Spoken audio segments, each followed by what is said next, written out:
Boa noite, vamos começar nossa live, mais uma live do ILAMPER, Instituto Latino-Americano de Ciência e Medicina Perioperatória.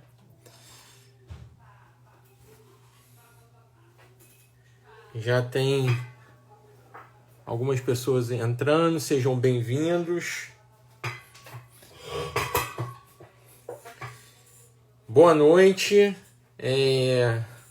Hoje a nossa live será sobre anestesia regional, um tema que interessa muito aos anestesiologistas, principalmente, mas que é muito importante na medicina perioperatória como um todo, né? Então, todos que puderem se informar e conhecer mais sobre a modalidade de anestesia regional sempre é muito bem-vindo. Primeiramente, para a gente iniciar aqui os trabalhos, quero agradecer aos alunos que participaram do nosso primeiro curso presencial do ILAMPER, que aconteceu no último dia 19 e 20, no Hotel Windsor, na Barra da Tijuca. Fizemos um curso sobre ultrassonografia beira do leito, ultrassonografia point of care, mais conhecido. Tivemos um feedback muito positivo, ficamos muito felizes com o resultado do curso e quero aqui agradecer a todos os alunos que estiveram conosco lá, nos prestigiando, e virão mais. Muito obrigado aí a todo o feedback que a gente tem recebido também nas redes sociais. Bom, então, nessa noite, receberemos o Dr. Fabrício Cardoso. Eu vou já chamar o Fabrício aqui. O Fabrício está entrando online, a gente já vai chamar, mas o nosso tema de hoje é sobre anestesia regional no trauma. Eu já vou adiantando aqui a apresentação. O Fabrício, ele é preceptor da residência médica do Centro de Ensino e Treinamento ligado à Sociedade Brasileira de Anestesia do Hospital Souza Aguiar. O Hospital Souza Aguiar, o Hospital Municipal Souza Aguiar, é um hospital tradicional no Rio de Janeiro, para os que não são do Rio de Janeiro. É um hospital tradicional, principalmente em trauma. O Fabrício aqui. Vamos lá. Desculpe aí, pessoal, pelos problemas técnicos. Eu não sou um grande entendedor. Aí, agora a Fabrição entrou. Pô. Já estava pedindo desculpa aos nossos Não. aí pelos problemas técnicos meus, né? Certa dificuldade. Nada com o Instagram nem com a internet. O problema é meu mesmo. Então, Fabrício, estava começando a te apresentar aqui. Então, primeiro agradecer a presença do Fabrício aqui conosco. Fabrício, além de um colega muito bom e muito respeitado, é um amigo. Então, a gente já está nessa caminhada aí, falando sobre anestesia regional há muitos anos, né, Fabrício? Sim. O tempo passa rápido.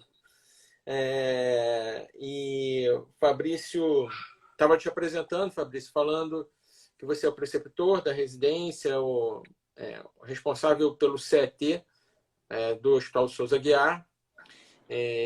Quantos anos de Souza Aguiar, Fabrício?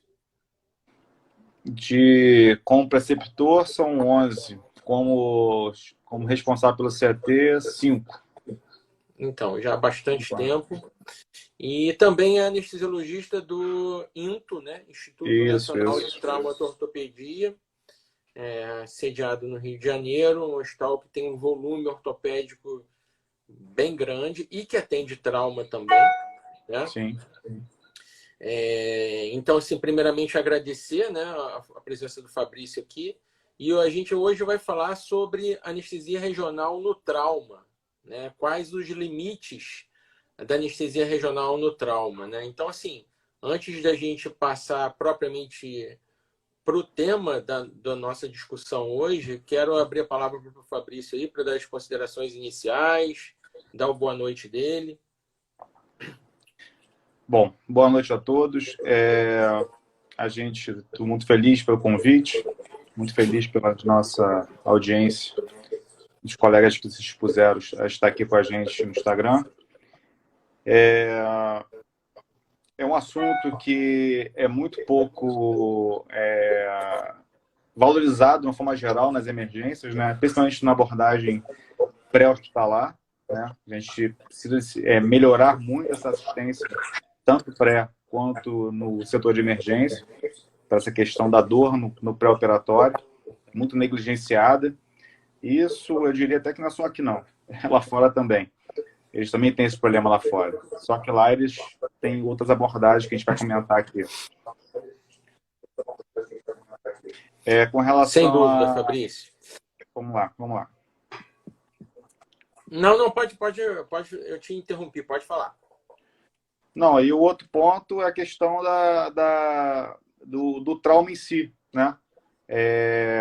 Eu tenho a impressão também que a gente tem uma abordagem do trauma ainda também muito pouco sistematizada. E a abordagem da dor é apenas um braço dessa abordagem, né? E principalmente nós anestesistas, que acredito que a maior parte da nossa audiência seja, temos uma responsabilidade muito grande nesse aspecto, né? Porque nós somos os especialistas em via aérea, nós somos os especialistas em tratador. São dois grandes entraves e problemas que nós temos a serem enfrentados no atendimento emergencial, isso tanto pré-hospitalar quanto hospitalar de emergência. Tanto é que essa questão da via aérea, né, Fabrício, ela se escancarou agora com essa pandemia, né? Sim. Sim. Todos os hospitais, sejam públicos ou privados, precisaram e precisam muito da nossa ajuda no manejo, no acesso, na liderança ao acesso à via aérea, né? Muito bom. Exatamente isso. A gente escolheu esse tema justamente porque ele é pouco discutido, pouco abordado, né? Então, eu já vou introduzir aqui o assunto, né? Eu quando comecei a fazer trauma, eu não fiz residência médica no hospital de trauma, mas então comecei a ter mais contato com trauma já como anestesiologista. Muitas vezes ouvi lá no meu início, nos hospitais de trauma, falar assim: o paciente de trauma, principalmente o politrauma, é um paciente que está entubado, está tomando opioide, então ele não precisa da anestesia regional. Isso pré-ultrassom, né? Muitas vezes você ouvia assim: não, a gente pode fazer uma anestesia regional e fazer uma lesão nervosa. Então, para que fazer anestesia regional se esse paciente já está entubado, já está cheio de opioide, já está, né? Então, assim, eu acho que o primeiro ponto que eu queria colocar aqui para discussão, Fabrício, sobre 3 aspectos. A gente discutiu os objetivos da anestesia regional no trauma, né? Primeiro, a anestesia regional versus o comprometimento hemodinâmico, a redução do uso opioide e, por último, em relação à síndrome de dor pós-trauma. Qual a sua opinião assim, nesses 3 pontos específicos? Bom, vamos lá. Primeiro ponto é que a analgesia, de uma forma geral, ela vamos dizer assim, negligenciada. Ela é pouco tratada, pouco abordada, na abordagem tanto pré-hospitalar quanto hospitalar. Então, os pacientes são pouco tratados em relação à dor, né? E isso, por si só, já é paciente que tem uma dor maltratada tem uma chance maior de evoluir para dor crônica. Esse é um ponto. O segundo ponto é a questão a que nós estamos comparando, né? Por que a gente está propondo a anestesia regional e não a anestesia venosa? A anestesia venosa é baseada no uso dos opioides, né? Os opioides, a gente sabe que são drogas efetivas, né? São muito eficazes, na verdade, relacionadas ao tratamento da dor. Entretanto, elas estão associadas a muitos para-efeitos, inclusive tolerância e hiperalgesia associada ao uso dos próprios opioides, né?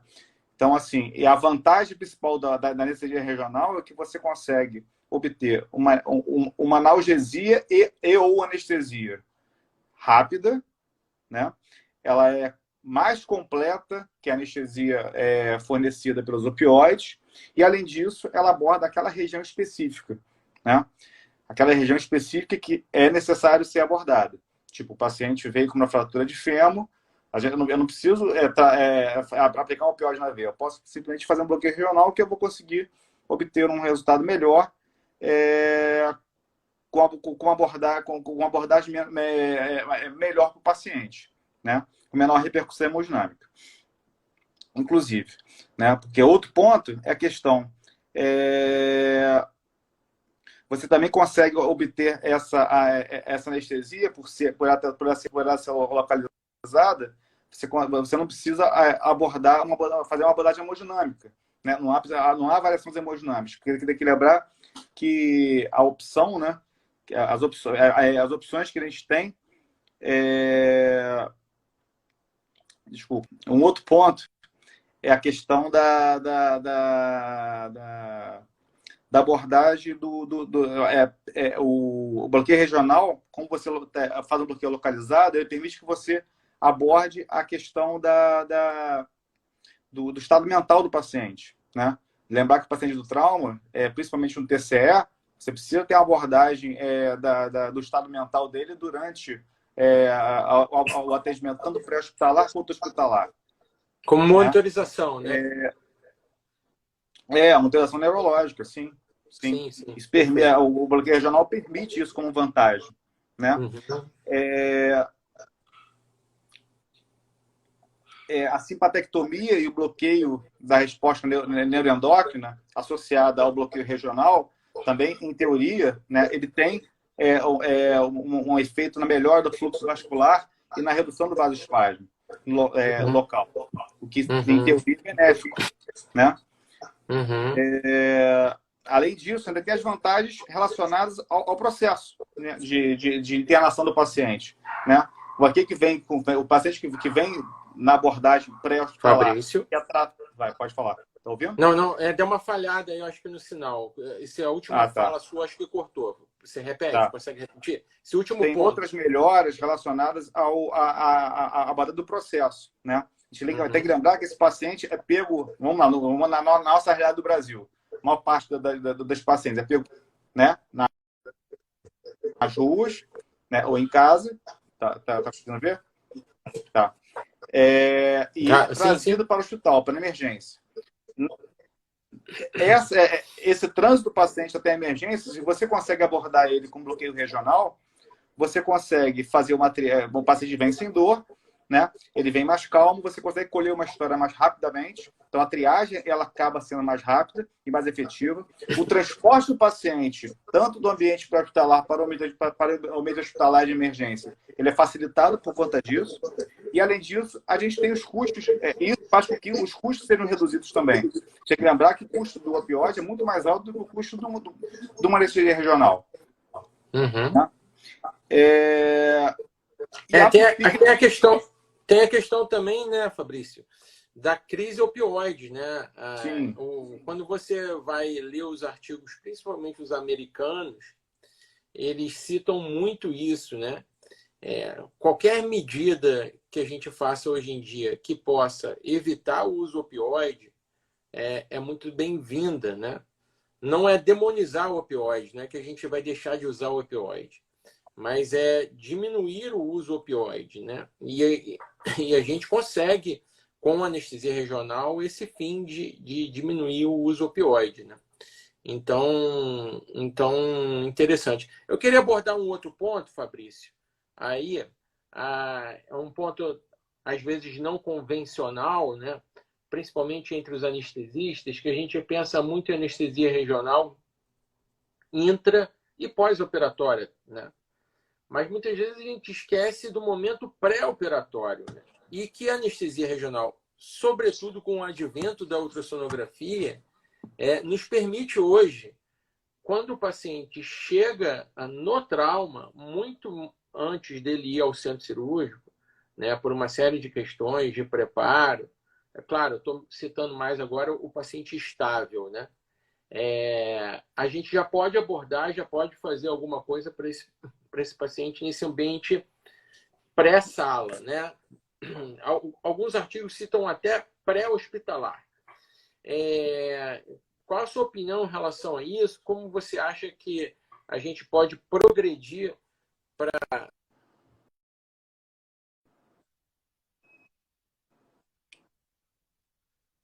Eu vou fazer um exemplo que muitas vezes é pouco abordado nos hospitais de trauma, que são os pacientes com fratura de costela, né?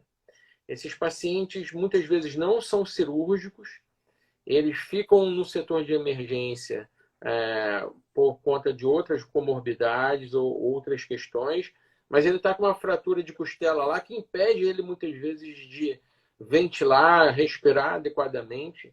E esse paciente pode vir a desenvolver uma complicação em função disso. Então, assim, queria ouvir a sua opinião em relação a esses dois pontos específicos, né?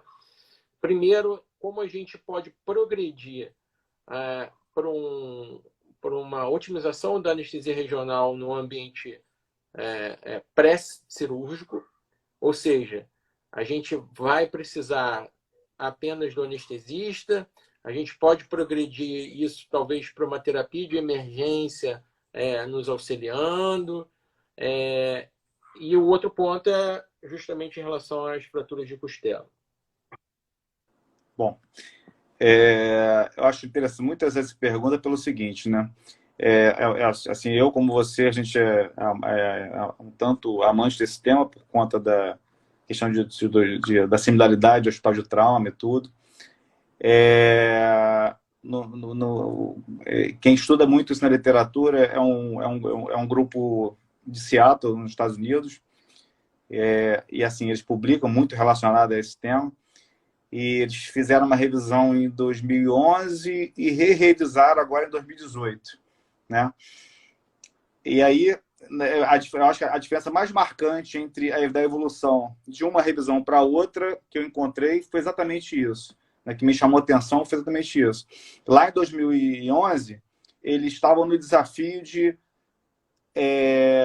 não colocar somente... Eles já tinham identificado somente o anestesista fazendo essa abordagem do bloqueio regional no ambiente pré-hospitalar e hospitalar de emergência, era tardio. Eles consideravam isso tardio. Ou até mesmo o clínico na emergência já considerava tardio.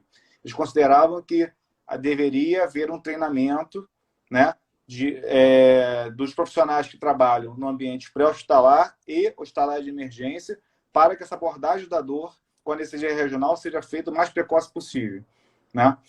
E aí, na revisão de 2018, ele coloca bem, que ele já coloca na rotina deles como paramédicos, enfermeiros anestesistas, clínicos de emergência, clínicos no atendimento inicial, pré-hospitalar, na triagem. Então, assim, eles fizeram esse trabalho de treinamento dos profissionais, não só médicos, como também não médicos, paramédicos, inclusive, enfermeiros anestesistas, inclusive, para que eles façam determinados bloqueios, obviamente não deve ser todos os bloqueios, né? Então, bloqueios específicos, treinamento específico em relação a determinados bloqueios para determinadas fraturas, principalmente de fêmur, né? É a principal abordagem deles, fratura de fêmur proximal, e eu acho que é esse caminho que a gente vai seguir mais à frente, né? Eu acho que é esse caminho, eu acho que é por aí que a gente vai seguir, eu acho, aqui no Brasil. A gente está bem longe disso, né? Eu acho que aqui a gente precisa de muita interação, uma maior interação com a emergência, uma interação com o ambiente pré-hospitalar, né? Que a gente aqui não tem essa ligação direta, né? Porque aqui o bombeiro e o SAMU que fazem, outros serviços que chegam no seu hospital. Então, isso precisa ser muito bem trabalhado pelos gestores, principalmente, e por a gente, por forçar exatamente a passagem do conhecimento e que a gente consiga abordar isso de forma mais precoce possível, que é melhor para o paciente, melhor desfecho para o paciente. Perfeito. Com relação... Perfeito, Fabrício. Só acrescentar uma questão aí, Eu acho que você fez o diagnóstico perfeito, né? É só lembrar que nos Estados Unidos a medicina de emergência como especialidade médica é bem desenvolvida, né? Eles têm um número enorme de publicações, de guidelines, o protocolo Rush de ultrassonografia para emergência, né, à beira do leito, foi desenvolvido pela medicina de emergência americana, né? Então, assim, eles são uma especialidade forte, né? A gente sempre teve a medicina de emergência aqui meio como um balaio de gato, desculpa a expressão, mas não era muito bem definido, e eu acho que isso está começando a mudar, né? A gente já teve, ano passado, no Miguel Couto, foi a primeira turma de residência médica em medicina de emergência. Nesse ano, nós estamos no segundo ano consecutivo com residência aberta para medicina de emergência. E eu Legal. acho que o caminho é esse, né? Porque a gente realmente precisa de um médico lá na emergência para tomar conta desses pacientes, né? Porque senão o paciente fica muito, às vezes, sem, entre aspas, um dono, né?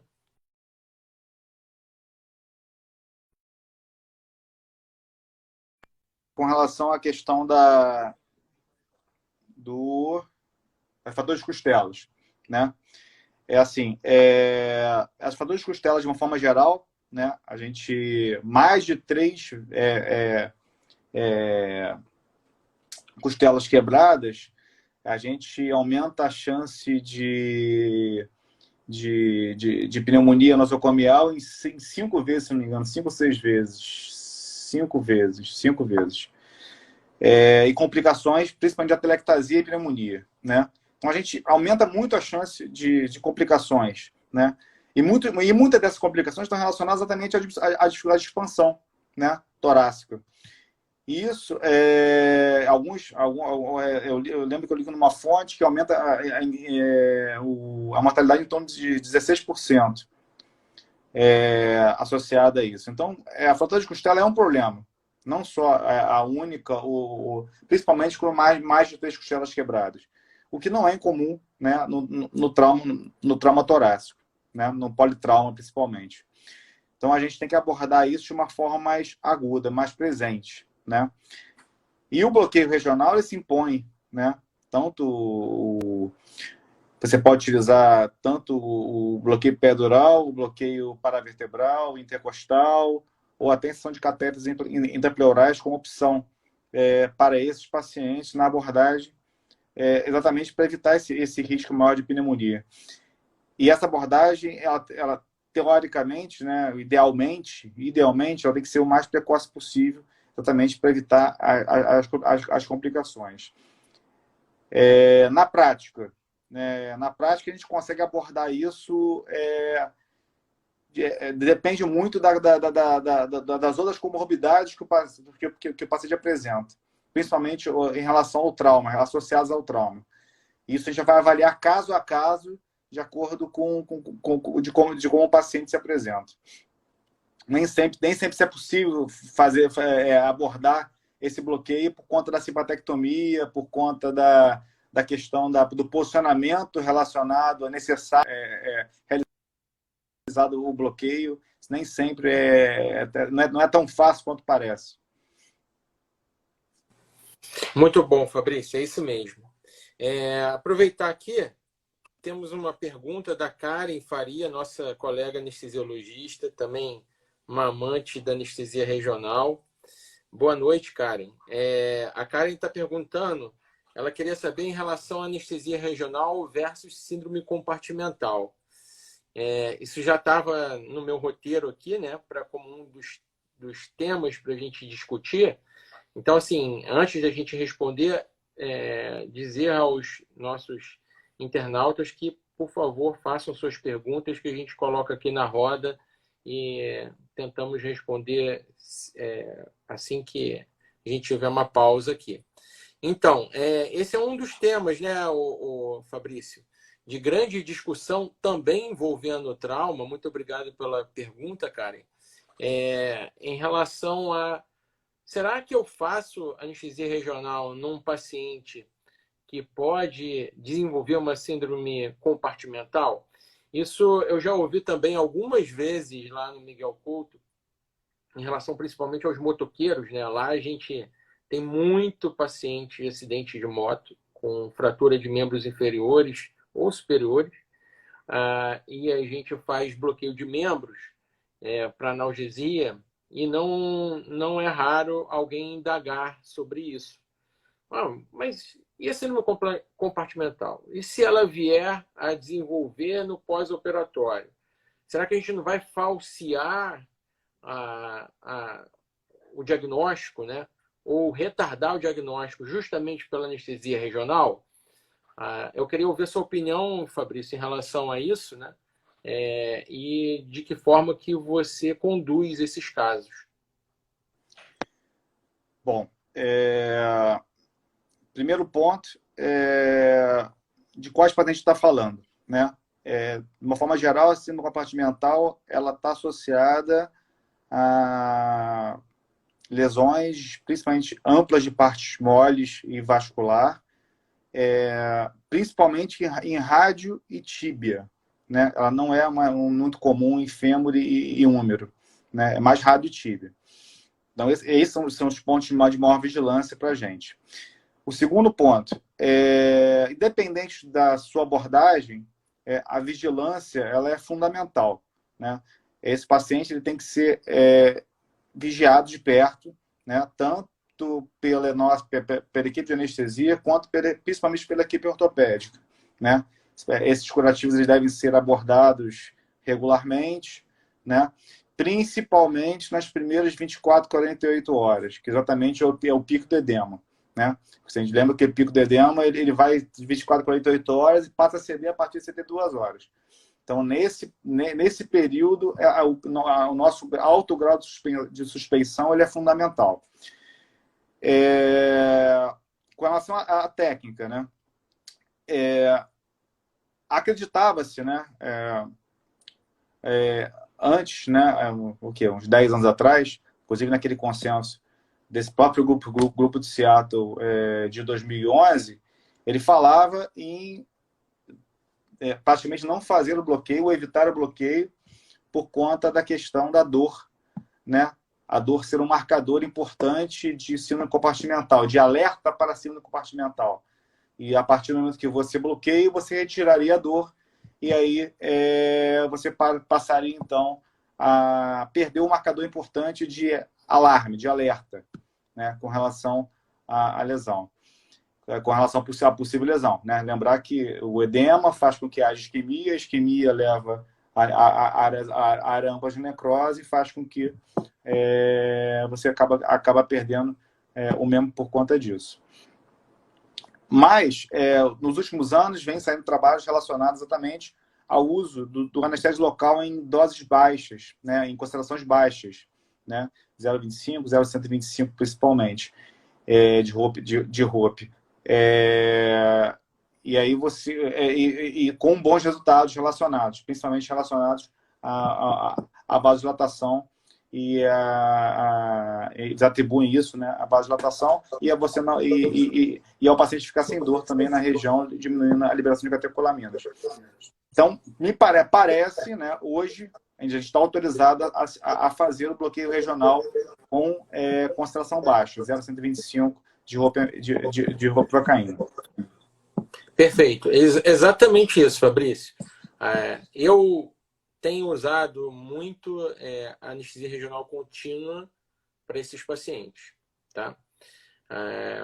Até mesmo porque muitas vezes os traumas são extensos e o bloqueio single shot, né, o bloqueio simples, ele não ocupa um tempo suficientemente grande de analgesia no pós-operatório. Então, esse paciente, em algum momento, começa a sentir dor e dor de verdade.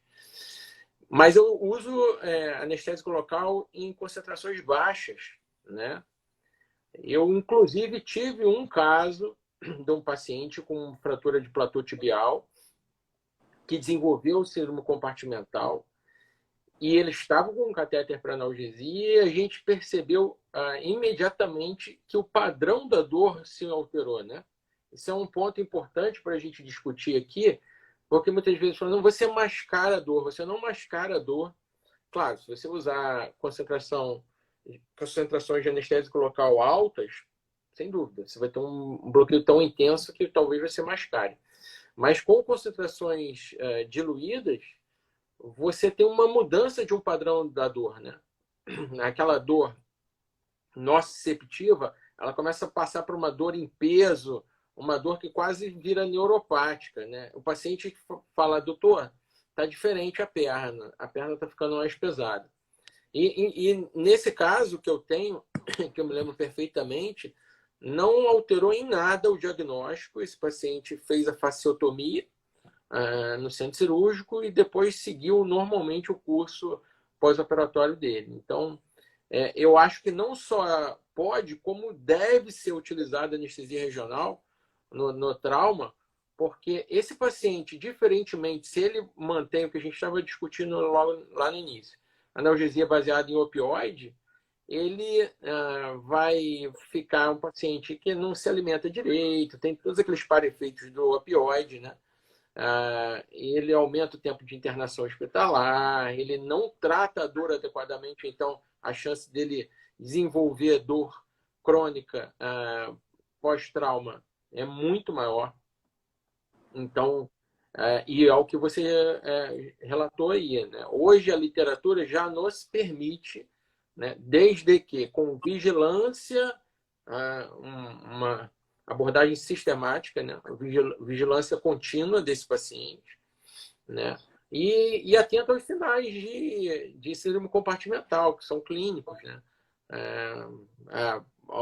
pulso diminuído, tudo aquilo que leva síndrome compartimental, um membro exageradamente edemaciado, enfim, né? Tudo aquilo que a gente já sabe. Você quer fazer mais alguma consideração sobre esse tópico? O mais importante é que se se opta por utilizar a anestesia regional, opte também por vigiar esse paciente de perto. Isso é que é importante. Depende. Junto com o cirurgião, andar junto com o terapeuta do lado dele. Porque essa abordagem ela tem que ser cuidadosa. Ele é possível, é indicado, é melhor para o paciente, entretanto, exige uma vigilância bem próxima. Hoje nós somos médicos perioperatórios, né? Sim, acabou a época que o anestesista dava anestesia e ponto, né? A gente tem que acompanhar todo o curso do perioperatório desse paciente, desde o pré, que a gente já comentou há pouco, até o pós. Esse paciente tem que continuar a ser acompanhado, vigiado, principalmente se você faz anestesia regional contínua, né? Aí nem se fala, porque a responsabilidade da passagem e do acompanhamento do catéter é nossa. Sim. Perfeito, muito bom. E aí, mais um ponto interessante, Fabrício, que eu acho que eu queria comentar, é em relação à recuperação acelerada, né, dos pacientes. Hoje, a tão chamada recuperação acelerada, né? E isso não é só está muito em voga no sistema privado de saúde, mas no público, né? Porque a pressão sobre o atendimento no sistema público é enorme, né? Você atende 10, chegam 100. Você atende 100, chegam 1.000. Então, a gente precisa rodar esses leitos mais rapidamente. E, assim, a minha impressão é que sempre que você usa anestesia regional, esse paciente ele tem um curso muito mais acelerado da sua jornada dentro do hospital, né? Eu acho que se aplica ao trauma também. Qual é a sua opinião em relação a isso, Fabrício? O que você tem observado, tanto em relação ao Souza Aguiar, ao Into, à rede privada? Essa é uma tendência mundial, né? Assim, outro dia eu estava revisando a atopatia total primária de quadril e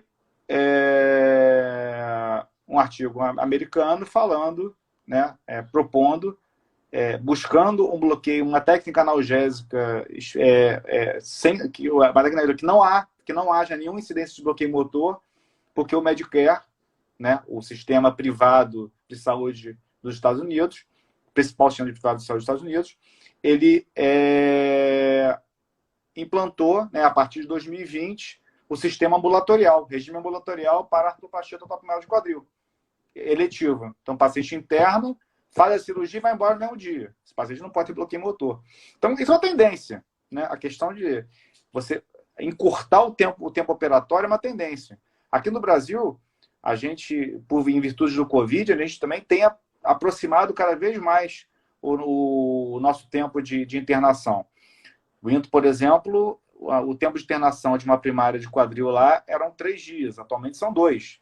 Né? O paciente interna na segunda, opera na terça, na quarta é o primeiro dia de pós-operatório, na quinta-feira está indo embora. Então, assim, a gente tem tentado, isso é uma tendência mundial, a questão da redução do tempo de internação. Isso no trauma não é diferente. Né? A gente tem que tentar abordar técnicas cada vez mais que permitam, né, exatamente essa abordagem o mais curta possível do tempo de internação. Isso, os bloqueios periféricos e a anestesia multimodal, de uma forma geral, ela se insere de maneira perfeita. Né? Eu sou um defensor da anestesia, não da anestesia opioide free, mas da anestesia opioide less, que a gente fala. Né? Usar menos opioide associado aos bloqueios regionais, associado ao uso de todos os adjuvantes, agonistas, alfa-2, cetamina, sulfato de magnésio, lidocaína, e tudo que tiver disponível, né, dentro do arsenal, tanto do anestesista como do clínico, para que essa abordagem seja com menos efeitos colaterais possíveis e você consiga dar alta mais precoce possível. Isso, para a gente hoje, talvez não seja uma necessidade absoluta, mas eu acredito que daqui a alguns anos isso vai ser necessidade, sim, tanto no serviço público quanto no privado. A gente tentar encurtar isso ao máximo possível. A exemplo do que está acontecendo nos Estados Unidos agora com a espinal de quadril. Essa pressão para se encontrar um bloqueio que não tenha, um bloqueio periférico que não tenha bloqueio motor. Né? Eu acho que isso está acontecendo nos Estados Unidos também. E vai acontecer no Brasil logo, logo. Perfeito, é isso mesmo. A minha visão é exatamente essa. E assim, todas as vezes que eu opto por usar anestesia regional, eu percebo que essa recuperação do paciente é muito mais acelerada. Isso aí é muito, muito visível, né? É difícil você ter artigos que comprovem isso com todas as provas necessárias, né? Porque como é que você vai randomizar? Não, esse aqui eu faço anestesia regional, aquele eu não faço. Né? Normalmente são condutas de serviço, né? Mas o que você vê dos estudos observacionais, inclusive, é justamente isso, né? Que os pacientes submetidos à anestesia regional têm um curso mais acelerado dentro do hospital. Tá? Vamos lá. Outra pergunta aqui, ó, da Karen. Vou deixar você responder essa, Fabrício. Se houver um politraumatizado que será operado em segundo tempo, você decide passar o catéter contínuo. Vocês fazem antibiótico profilático? Tivemos um caso de abscesso, não fizemos antibiótico e passamos catéter contínuo. Ela quer saber se você passa catéter no segundo tempo com politrauma e se você faz antibiótico associado ao catéter, se é o que eu entendi da pergunta também em entendi relação assim. ao antibiótico. Bom, eu acho que o primeiro ponto aí é a questão do cuidado com a antisepsia adequada, principalmente quando se passa catéter, né? Catéter de nervo periférico, ele é um procedimento que deve ser feito de forma asséptica. O segundo ponto é a questão do fazer ou não antibiótico profilático.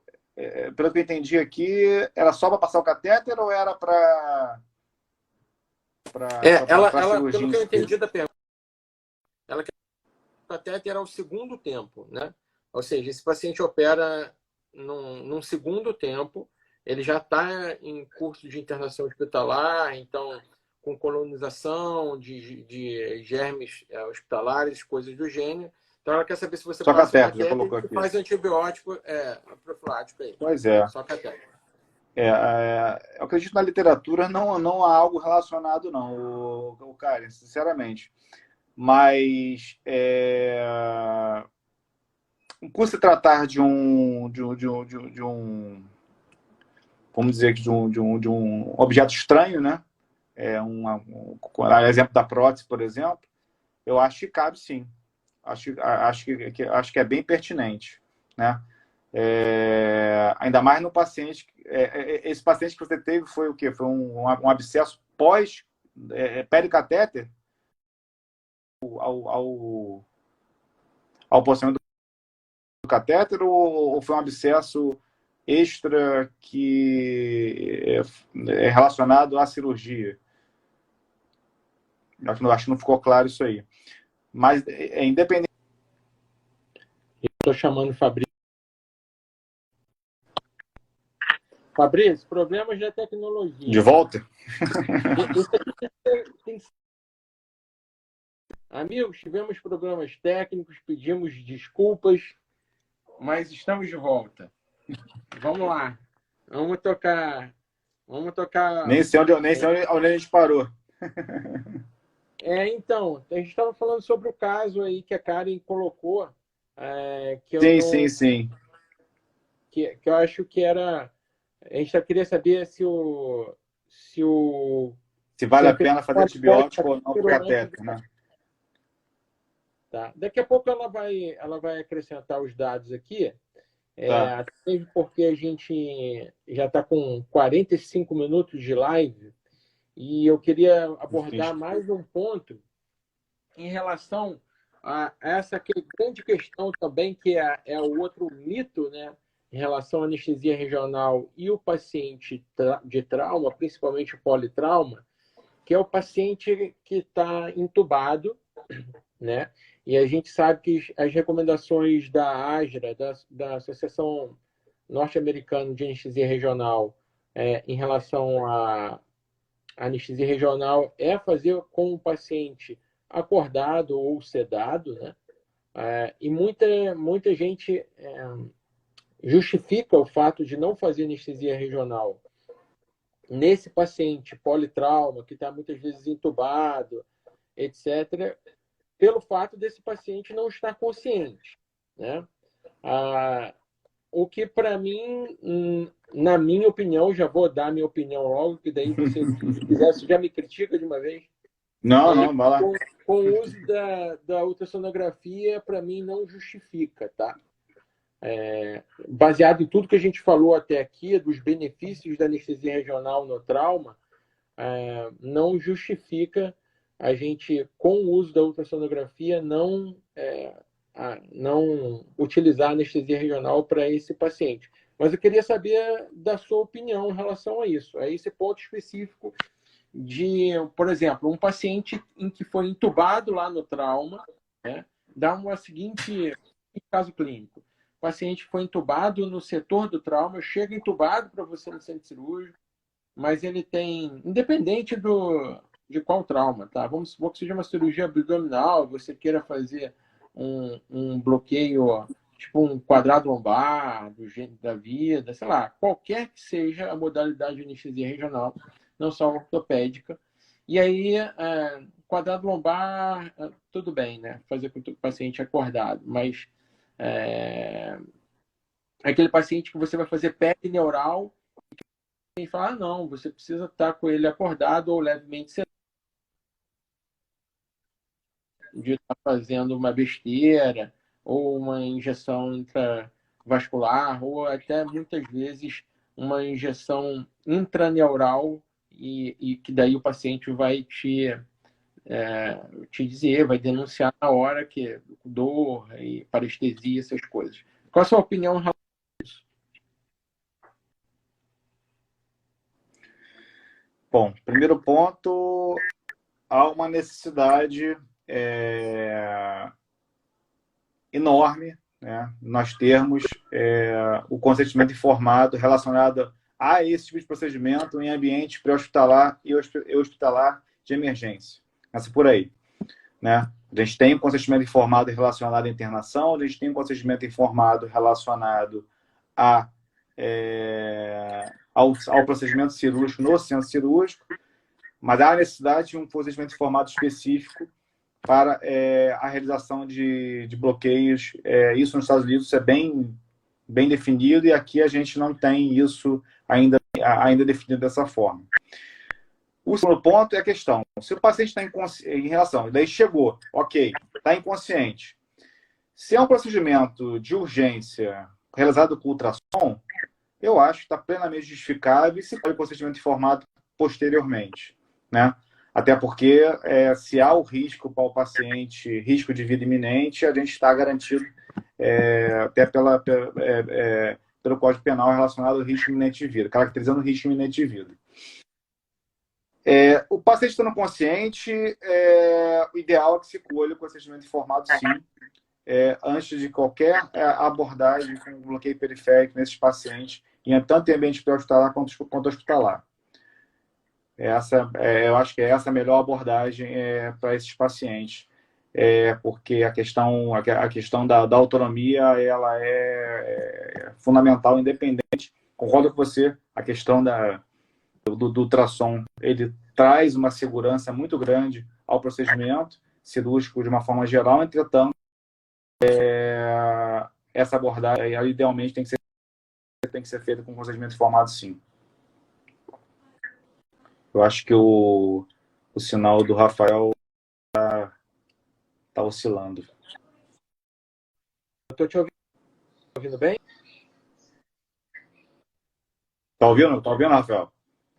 Vamos lá. Fabrício. Vamos lá, rapaz. Até mudei de local agora. Conseguiu pegar? Paris aqui atrás, olha só, que bonito. Tô vendo. Realmente, pô. Isso aí. Não, tá certo. Eu só Tá de bom gosto. Falar que é pouco usual a gente usar consentimento informado especificamente para anestesia regional, né?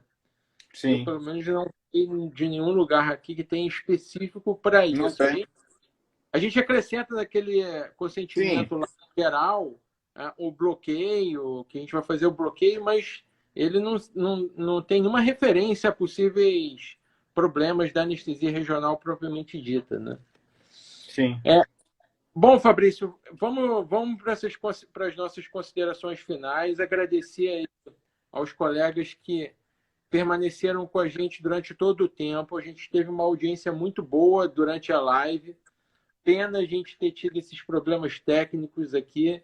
Vou processar minha operadora de internet, dizer que a gente teve 2 quedas de sinal aqui. Mas, primeiro, agradecer a sua disponibilidade. Dizer que a gente está com alguns cursos aí de anestesia regional. O Fabrício, inclusive, vai participar conosco dos cursos. Quem tiver interesse, acesse a nossa página na internet, ilamper.com.br. E eu vou partir, então, para as considerações finais do Fabrício. E fica à vontade, Fabrício, para dizer que você tem vontade. E depois eu finalizo aqui com boa noite para todo mundo. Bom, primeiro eu gostaria de agradecer o convite. Fico feliz. O Rafael é meu amigo. O Rafael é um cara espetacular, um excelente chefe responsável por CT. Não gosto da palavra chefe, enfim.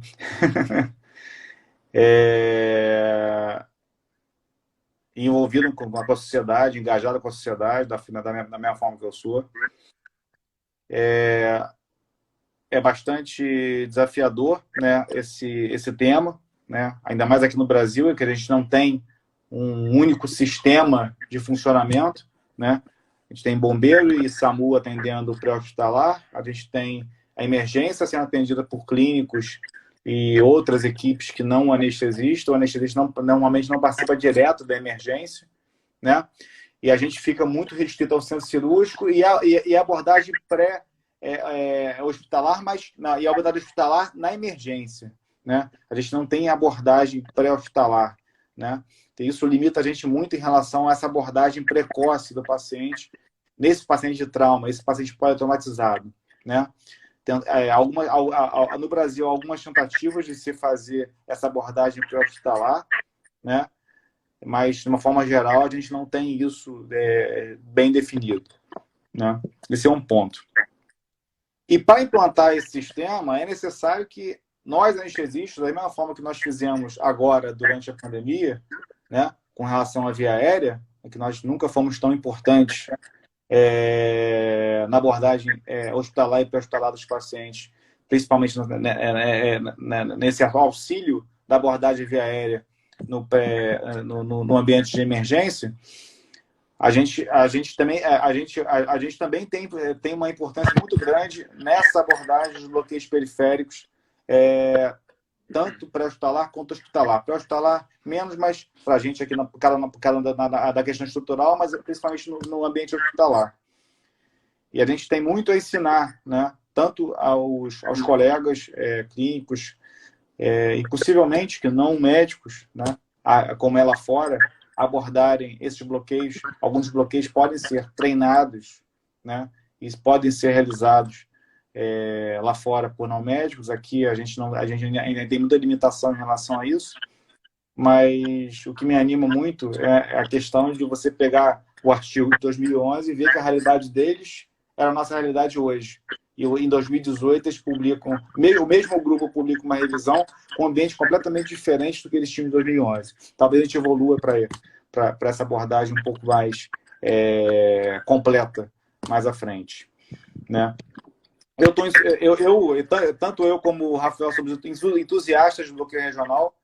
A gente acredita que o bloqueio regional, nós pegamos o início do bloqueio regional lá nos primeiros artigos de 2008, né? 2007, 2008. O lançamento do primeiro livro, né? O RADZI, que é o de 2009, de bloqueio regional, e a gente, desde então, a gente vem se dedicando a esse assunto, vem se dedicando ao assunto, e vem tentando contribuir, dar a nossa fatia de contribuição para a anestesia e para a medicina brasileira nesse campo. Eu agradeço imensamente a audiência de vocês e agradeço bastante o convite também. Perfeito, Fabrício. Obrigado aí pelas palavras.